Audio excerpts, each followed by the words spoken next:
திராவிட முன்னேற்ற கழக தலைவர் மு. க. ஸ்டாலின் அவர்களின் ஆணைக்கிணங்க. கழக இளைஞரணி செயலாளர் உதயநிதி ஸ்டாலின் அவர்களின் வழிகாட்டுதலோடு. தலைமை செயற்குழு உறுப்பினர் எம். எஸ். சுகுமார் மற்றும் முன்னாள் மாவட்ட ஊராட்சி குழு துணை தலைவர் நித்யா சுகுமார் ஆகியோரின் ஏற்பாட்டில். கோடை வெயிலில் பொதுமக்களின் தாகம் தணிக்க. காஞ்சிபுரம் பேருந்து நிலையம் அருகில் மற்றும் காந்தி ரோடு பெரியார் தூண் அருகில் 2 இடங்களில் மாபெரும் தண்ணீர் பந்தல் திறப்பு விழா நடைபெற்றது. இதில் காஞ்சிபுரம் தெற்கு மாவட்ட கழக செயலாளர். முன்னாள் சட்ட மன்ற உறுப்பினர் க.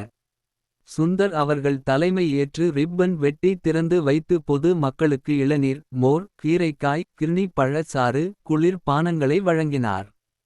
இந்நிகழ்வில் மாநகர செயலாளர் சிகேவி தமிழ்செல்வன். மாவட்ட கழக பொருளாளர் சன்பிரான் கே. ஆறுமுகம். பகுதி செயலாளர்கள் திலகர் சந்துரு தசரதன் சு. வெங்கடேசன் திமுக பொதுக்குழு உறுப்பினர் எஸ். கே. பி. சீனிவாசன். மாநில வர்த்தகரணி துணை செயலாளர் வி. எஸ். ராமகிருஷ்ணன் மற்றும் மாவட்ட.